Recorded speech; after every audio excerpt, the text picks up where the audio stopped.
What's going on, guys? I am back, still on YouTube, and I hope that all of you guys are staying healthy and staying at home because of this coronavirus, and I hope you guys are all washing your hands and staying safe, just like we all should, because we all want this to end. And I'm sorry that I've been gone for so long. The thing is that I've, just been so, we've been preparing for this virus for quite a while now, and I haven't been doing reviews because I haven't really had the time to. Because, my mom is working from home and I, don't really do reviews when she's in the house. So, but right now I am going to start doing more reviews. I'm going to try and do as much as I can. I'm going to be reviewing some of my favorite films, which you guys will see in a little bit. And I'm also going to be doing some more book reviews because I know some people actually want more of those. So what better way to start off my long absence from YouTube than to do a book review by reviewing one of my favorite books ever made, Gone by Michael Grant. Now, this is a book about a group of kids, every kid in this little town called Perdido Beach, which is a fictional town in California. It's surrounded by some sort of invisible force field of some kind, and anybody over the age of 14 disappears. So toddlers are left, little kids, babies, pre-teenagers basically are the only ones who are left. And then some of them begin to develop supernatural powers, like the main character, Sam Temple, who is by far the best character I've read in these whole books, can shoot fire out of his hands, like really hot fire. One girl can run as fast as a cheetah. Another guy has telepathy and telekinesis. A lot of people have some really good powers in this story. And the thing with this story is that every character in the story is super smart. Even the young kids. Like, the young kids are in need of a leader, and they hire Sam Temple as the leader of Perdido Beach because everybody knows him in the story as School Bus Sam, because he's a guy who was driving on a school bus one day for a field trip, as far as I remember, because I read this book years ago, so I'm trying to remember as much as I can. And the school bus nearly went off a cliff, and he managed to save every kid on the bus. He managed to stop the bus from crashing because the driver, I guess, had a heart attack of some kind, and he was later remembered as a hero for that day, and everyone knows him, and everybody votes Sam Temple into the leadership role. So, and there's a girl he's got a crush on, Astrid, and she becomes like a council member. And I think it's really cool. And I just love the action in this movie, because when they soon develop their powers, they develop their powers because a meteorite struck the nuclear power plant in the center of this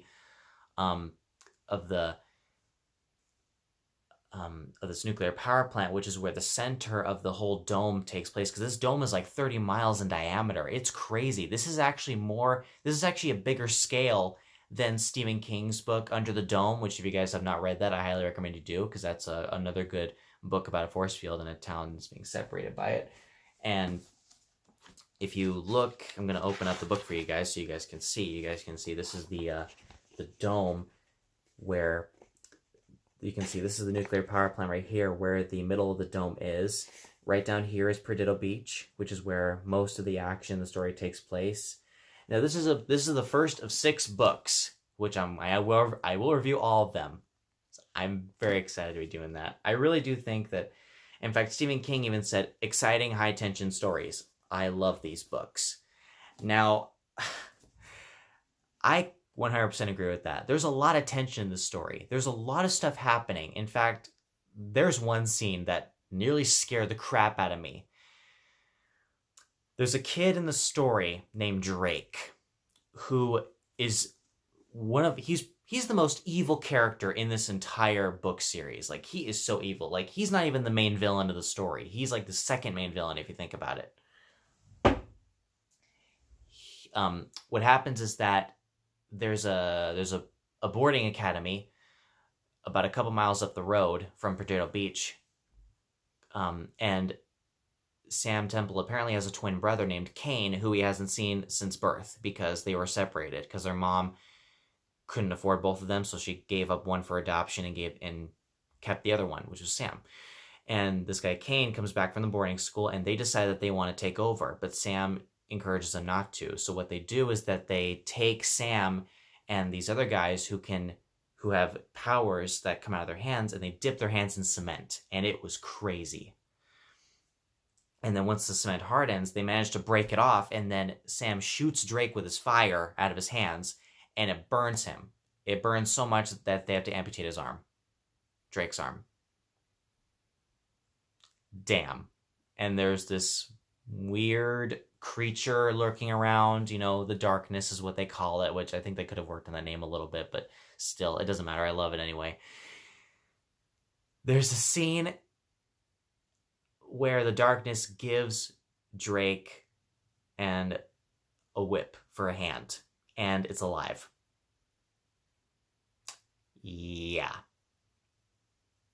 So, yep, it's pretty crazy. Guys, I don't even want to, I don't think there's any more I can say about this book without spoiling anything major. I mean, you know, there's there's like a bit of a love story in there. You get that Sam has a crush on this girl. You understand the smart and intelligence level of everybody because they go to the nuclear power plant. They go everywhere. They learn what their powers are and why certain people are disappearing and why certain people aren't. Like, they set up a hospital. They even call the area that they're in the FAYZ, which is the Fallout Alley Youth Zone, which is what I really admired about the story, because this is like the perfect dystopian book since for the quarantine. I do highly recommend you guys check this book out. Michael Grant, I hope you make more books one day. In fact, there's even a sequel trilogy that I'm not a huge fan of, but I do want to read more of the stuff that he has. So guys, I highly recommend you guys check this book out. I'm going to give it an A+. This is a perfect series. There's 6 books in total. The first 6 books I love. The sequel trilogy I'm not a huge fan of, but I will see if I can get back to those eventually. So guys, thank you so much for watching. Please be safe. You guys wash your hands. Keep the social distancing high. And guys, look forward to more book reviews and movie reviews coming up in the near future, okay? You guys be safe, and I'll see you next time.